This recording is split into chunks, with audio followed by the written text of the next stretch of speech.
David's going to show us another example of his range, a commuter Rando bike. It's a Rando bike. And it won an award. Yeah, I came in third place with the Gates belt drive competition. So tell us about the bike and your objectives and criteria with the Gates and why you use Gates drive. So this bike was built specifically for a customer, and his goal is Paris, and this is the machine he wants to do it on.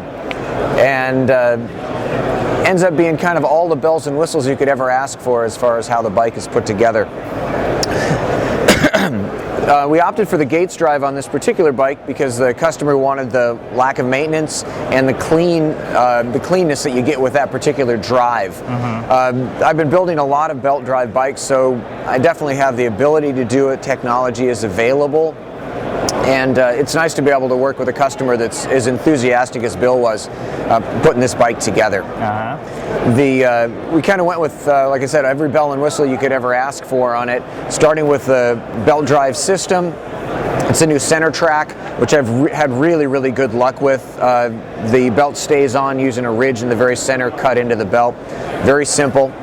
Front end of the drive system is using the new FSA 386, which is a 30mm through spindle with a Mega Evo bearing. So nice large bearing set. Bearings are set wide. That works real well with the belt drive because it increases the rigidity, so everything wants to stay in place better.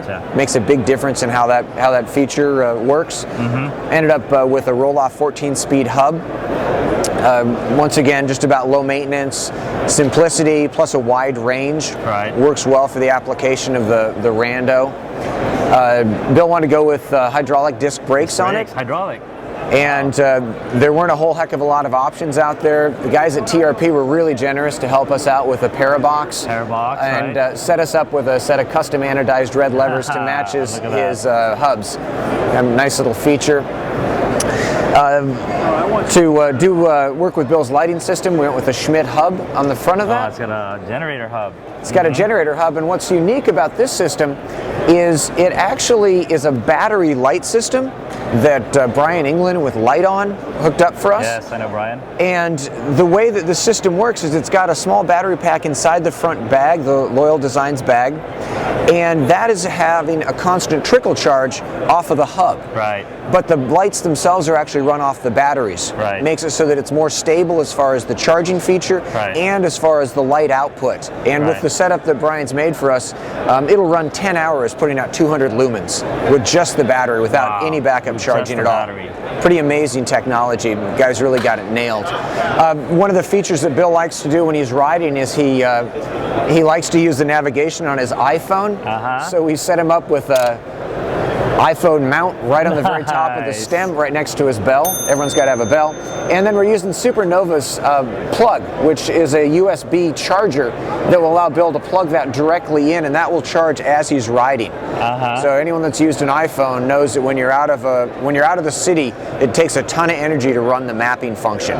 So that'll give Bill the ability to go through and run forever, infinitely with the iPhone. Like he likes to run. We also went with a custom Tie Cycles tie stem on that, which allowed him to dial his exact position in. Titanium seat post, once again, that we make. Another feature that we came up with for Bill is a new shifter location. So this is actually off of a modified FSA computer mount. So Bill tends to ride a lot right on the top, so real easy for him to reach over. That's where he's at most of the time, little click over to be able to shift gears. So nice little feature as far as setting that up. And it's only one shifter, with a 14-speed internal. Very simple, very clean that way. Custom racks, front and rear. Personal pet peeve of mine is rattling fenders. They drive me crazy. So I don't use other people's stays. I actually build the stays into the rack. Makes it so if the bike falls over, got kind of a little roll cage on the side of it. It's not going to knock the fenders out of the way. It definitely has worked very well. Bill also had me go ahead and do sort of a, kind of a homage to traditional look. Even though it's a belt drive, he likes the idea of the line of having some sort of a belt guard. And it also kind of unifies the whole design that we use the electroless nickel plating to be able to bring that line through on a strong horizontal. Contrast some of the flashiness of the paint that he opted for. Well, beautiful. Is it steel? No, it's titanium. Oh, the whole thing is titanium. Yeah, yeah. Unbelievable. It's really unusual to have a customer that doesn't want to show. I mean, all the places that are silver showing through are the metal. The metal, right. And then another feature I didn't mention is it's also got a titanium fork. A titanium fork as well. Yeah, which it's nice for us to be able to do because I can really fine-tune ride characteristics using the fork design that I have. Use a multiple piece that's welded together. Then because I also custom machine my own steer tubes, it's got the ability to go through and run my wires internal for the charging on the plug. Right. The rest of the wiring runs internal through the racks. Right. Wonderful, David. Sounds like a dream project.